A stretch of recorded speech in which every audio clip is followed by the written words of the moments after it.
lang uminom ng kape. Ang alam ko ayaw mo ng kape, di ba? Biglang naalala ni Alvin. Since tinimplahan ako ni Nadine. Kaswal na sagot pa niya. Wow, Nadine. First name basis. Close na kayo? Nangaasar pang sabi ni Alvin. Sira ulo ka. Umalis ka na nga dito.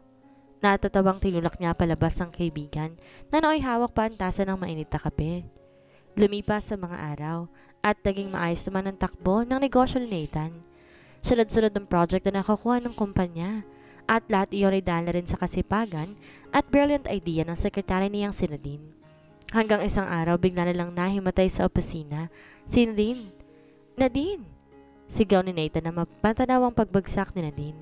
Agad tong tumakbo papunta sa dalaga. Binuhat niya ito at agad dinala sa klinik. At kalaunan, sinugod niya rin sa pinakamalapit na ospital. Dok, ano pong lagay niya? Agad na tanong niya sa doktor. Dehydrated ang pasyente. Mabuti lang na isugod niya siya agad sa ospital. Kaya kailanganin niya makonfine ng ilang araw. Napasulyap ang binata sa namumutlang mukha ng dalaga. Naramdaman niyang awa para sa dalaga. Kayo po ba ang kapamilya ng pasyente? Tanong ng doktor. Opo, agad na sagot niya. Saglit siyang kinausap ng doktor para sa ilang detalye at pagkatapos, muli siyang bumalik at naupo sa gilid ng kama ng dalaga. Di niya alam kung ba't parang kinukurot ang puso niya sa kawa-awang itsura ng dalaga. Tubig! Bulong ng dalaga nang magising. Agad niya itong inalalayang makaupo at saka niya dahan-dahang pinasimsim sa tubig. Are you okay? Nag-aalalang tanong niya.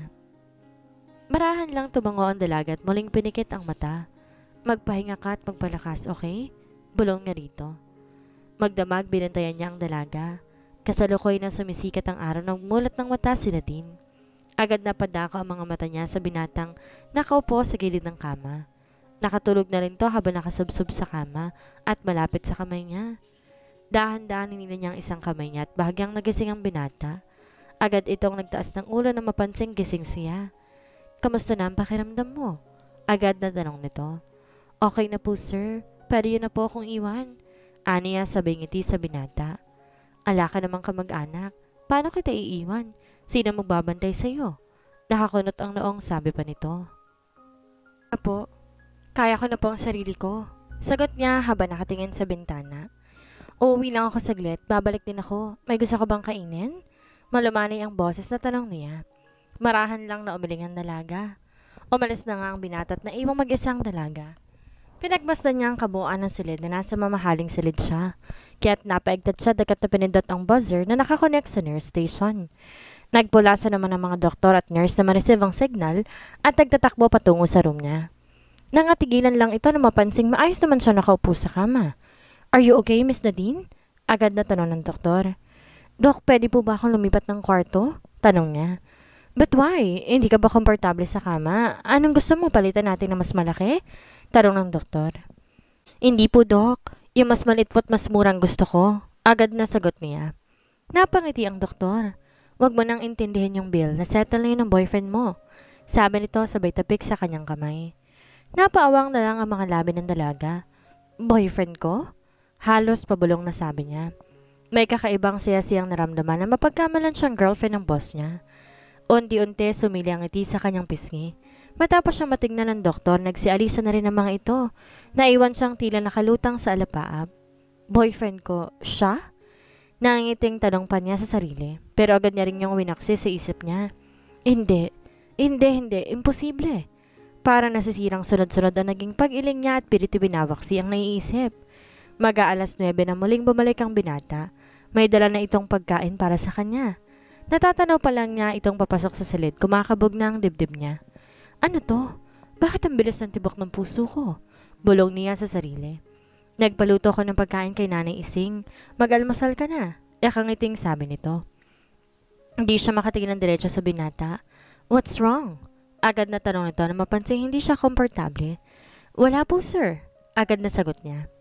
Napakunot ang noo ng binata at saka siya muling tinanong. Are you sure? Parang kakaiba ka today. Nangingiti pang sabi nito. Huwag niyo na po akong pansinin. Naasiwalang po ako na kayo pa po nag-aasikasa sa akin. Hindi po ako komportable na masyado kayo mabait sa akin. Nakangising sabi niya. Natigilan ang binata. Actually, ginagawa ko to sa lahat ng empleyado ko sa department ko kapag na-hospital sila.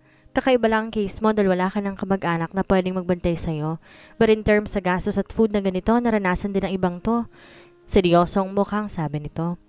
Kung hindi ka komportable nakikita ko dito, tell me, kung sino po pwede kong tawagan para magbantay sa'yo dito. Dugtong pa nito nang mailapag ang tray sa harapan niya. Saglit siyang nag-isip, pero wala siyang naisip na pa pwedeng tumingin sa kanya. Nasa trabaho din po mga kaibigan ko, sir. Nahihiyang sabi niya. Well, wala kang choice, kundi pagtsagaan ng mukha ko. Nagbibiro pang sabi nito na naupo sa sofa malayo sa kanya. Matapos yung makakain, hindi pa rin umaalis ang binata at matyagang nililigpit ito ang mga kalat niya. Hindi mapakali sa kinihigaan si Nadine dahil nananakit ng likod niya sa paghiga. What do you want? Agad na tanong nito nang lumapit sa kanya. Pwede pong pakiangat konti yung bed? Nahangawit na pong likod ko eh. Agad namang inadjust ng binata ang kama hanggang maging komportable siya. Nagulat pa siya nang ilapat ito ang mga palad sa kanyang noo. Mabuti naman at wala ka ng lagnat, sabi nito habang nakatingin sa kanya. Lalong namumula ang mukha ng dalaga. Hindi na niya natatagalan ng bawat pagtitig ng binata sa kanya. Pero bakit namumula pa rin ang mukha mo? Seryosong tanong nito. Napahawak siya sa magkabila niyang pisngi at hindi niya matingnan ang binata. Lihim namang napangiti ang binata. Matapos ang ilang araw nakalabas na rin ang ospital ng dalaga at balik na naman sa normal ang buhay. Nagkakagulo ang lahat nang mabasa ang memo sa bulletin board. Magkakaroon daw ng team building ang bawat departamento kaya naman excited ang lahat sa 3 araw ng bakasyon. Guys, pinasasabi ni Sir Nathan umuwi na raw kayo at mag-empake dahil babiyahe tayo mamayang alas 4 na madaling araw.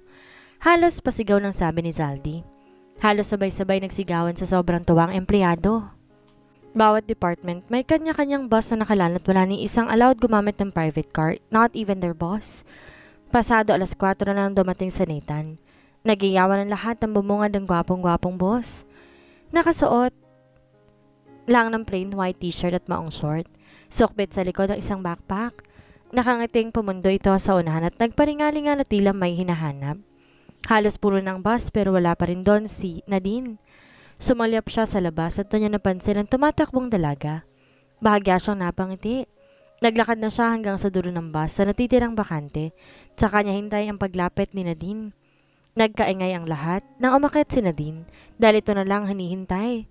Napatakip na mukha ang dalaga sa sobrang hiya at lalo pa siyang namula nang sa pag-upo niya, mapansin niyang katabi niya ang among si Nathan. Akmang tatayo siya at lilipat ng upuan nang pigilan ito ang braso niya.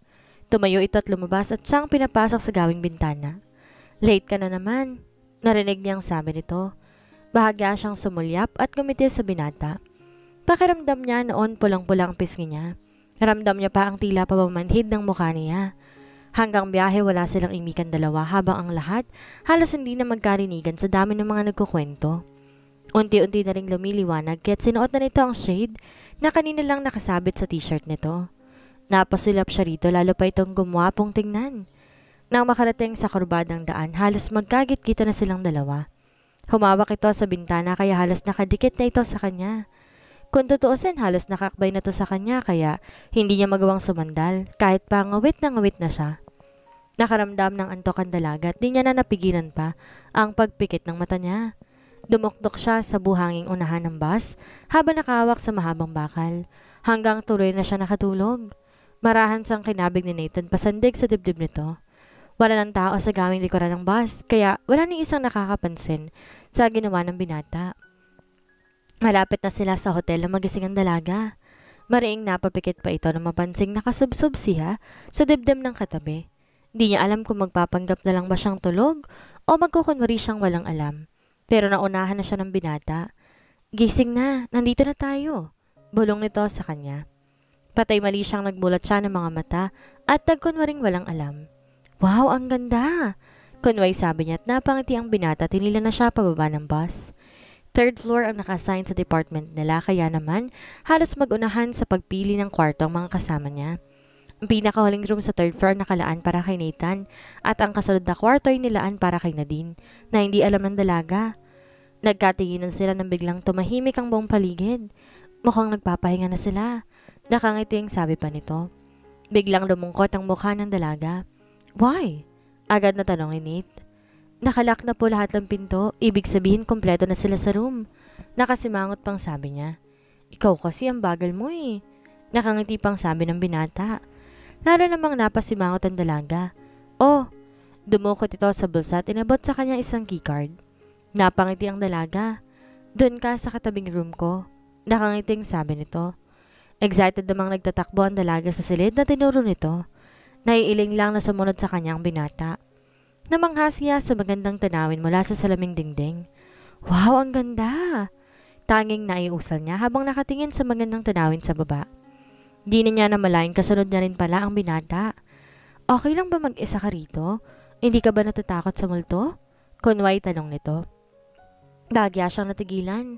Marami na rin kasi siyang kwentong kababalaghan ang naririnig tungkol sa Baguio. Nang hindi siya umimik, binukas ng binata ang secret door na tumatagos sa kwarto nito. Technically, hindi ka naman mag-isa sa kwarto. Iisa lang kwarto natin kaya hindi ka dapat matakot. Nasa kabilang bed lang ako. Nanlaki ang mata ng dalaga. Nagulat siya sa nakita. Kung hindi ka komportable, pwede naman kitang ikuha ng room sa 4th floor. Anito na mapansin ang pagsama ng mukha niya. Di pa rin umiimik ang dalaga. Miss Nadine, alam kong lately hindi ka komportableng kasama ko. Hindi kita masisisi. Marami talagang babae nagkakagusto sa gwapo kong mukha. Pero pwede bang iset aside mo muna kung ano man yung namumuong feelings mo para sa akin? Magtrabaho na lang tayo, pwede? Seryosong mukhang sabi nito. Lalo naman nagit-git ang dalaga. Ramdam niya ang pamumula ng kanyang pisngi. Kainis? Bulong niya sa sarili. Pilit ng ngiti ang pinakawalan niya at tinalikuran na niya ang binata. Medyo tinamaan din siya sa sinabi nito dahil unti-unti nang nagiging tila na huhulog ang loob niya dito. Sa sobrang inis, nagkurong na lamang siya sa kwarto. Nalock na rin ang secret door kaya hindi makapagbanyo ang binata. Panay ang katok nito sa likod ng secret door pero hindi niya ito pinagbubuksan. Hanggang napagod at tumigil na rin sa pagkatok. Ilang minuto pa biglang tumawag ang buzzer. Agad nang binuksan niya ang pinto. Nanlaki ang mata niya nang dire-diretsong pumasok ang binata na nooy naka-bathrobe lamang. Sir, wait! Pigil niya rito pero dire-diretso lang itong pumasok sa banyo. Wala nang nagawa pa ang dalaga. Matapos sa ilang saglit, narinig niyang bumukas ang pinto ng banyo. Abot-abot ang kabog ng dibdib niya nang lumabas ang binatang nakatapis lang ng tuwalya. Mabilis na napatalikod ang dalaga. Napansin naman yon ng binata kaya't nanadyang lumapit pa ito at kinausap siya. Maligo ka na rin. May konting salo-salo tayo sa baba with other departments. Anito na halos ilang dangkal na lang ang layo sa nakatalikod na dalaga. Na makatapos siyang maligo, wala na sa kwarto ang binata. Agad na rin siyang sumunod sa function hall kung saan kasalukuyang nagaganap ang party. Akabala ang lahat sa pagsasayaw. Nang pumasok siya, agad nahagip ng mga mata niya si Nathan na nooy may kasayaw na sexing empleyada. Kaya pala nagmamadali ang loko. Bulong pa niya sa sarili ang nakatanaw sa mga ito. Natanaw niya sa mga kasamahan niya at agad siyang kinawayan. Dito, Bes! Sigaw ni Alpha. Kinato ka namin sa room mo, bakit di ka sumasagot? Sabi ni Alpha na makaupo siya at sana nag-buzzer ka. Makapal yung pinto, hindi masyadong dinig yung katok sa loob. Paliwanag niya. Tumango-tungo lang si Alpha. Nagpalit ng tugtog at isa-isang umupo ang nasa dance floor. Muling naghanap ng kapareha ang mga kalalakihan. Napansin niyang papalapit sa mesa nila si Nate kaya gano'n na lang ang kabog ng dibdib niya. Di siya nagtataas ang tingin habang kunwaring abala sa cellphone. Hanggang maramdaman niya lang ang pagtayo ni Alpha na kilig ng ayaing sumayaw ng kanilang boss. Parang binuhusan ng malamig na tubig si Nadine na hindi siyang inayang sumayaw ni Nathan. Kala mo kung sinong gwapo? Bulong niya sabay hablot ng basa ng alak sa kanyang harapan. Parang tubig na ininom niya iyon ng dire-diretso. Maya-maya pa, lumapit sa kanya ang ilang mga lalaki. Nag-alok ng sayaw pero tinanggihan niya ang mga ito. Palihim na sumusulyap si Nadine kay Nathan. Mukha namang masaya itong nakikipagkwentuhan habang sumasayaw. Ilang saglit pa, inihatid na ito sa upuan ni Alpha, tsaka inalok si Joy na nakaupo lang sa bandang harapan niya. Grabe, Bes, ang bango ni Sir. Kinikilig pang paghampas sa kanya ni Alpha. Di niya alam kung napansin ni Alpha ang pagsimangot niya. May mga kinuwento pa si Alpha, pero hindi niya na naiintindihan dahil kinakain na siya ng matinding selos. Sayang nga lang, may girlfriend na raw siya eh. Desmayado pang sabi nito. Habang tumatakbong oras, isa-isang sinayaw ni Nathan anumang mga babae sa iba't ibang department maliban sa kanya kaya gano'n na lamang ang pagngit-ngit niya. Mabuti na nga lang to the rescue si Alvin. Malayo pa lang palangiti na ito sa kanya. May I have this dance? Anito na nilahad ang kamay at bahagya pang yumuko na ani may nagbigay galang sa isang prinsesa. Nakangiting agad inabot niya ang kamay nito. Habang sumasayaw na pag-usapan nilang unang araw ng pagkakakilala nila, kung saan nang hiram ito ng ballpen sa kanya. Kapwa sila natatawa nang maalala kung gaano sila kahagard noon. Teka, naibalik na bang ballpen mo? Naalalang itanong ni Alvin. Naku sir, hindi pa nga po eh. Di niya naman po sinabi na mahilig pala sa kulay pink si Sir Nathan. Natatawa pang sabi niya. Saglit na nakalimot ang dalaga dahil sa mga biro at patawa ni Alvin. Hindi natuloy niya namalayan kanina pa masama ang tingin sa kanila ni Nathan. Nang tumigil, ang tugtog na ihatid niya na si Alvin sa upuan at nagsimula na ring magbago ang beat ng tugtog. Kaya halos mapuno ang dance floor. Naiwan na naman siyang mag-isa sa mesa. Tuwing dara ng waiter, kumukuha siya ng wine hanggang sa unti-unti na siyang malalasing. Di niya halos maaninag ang muka ng mga tao at nakaramdam na rin siya ng pagkahilo. Tama na yan, lasing ka na. Narinig niyang sabay sa kanya ng isang lalaki. Sino ka ba? Nag-e-enjoy yung tao eh.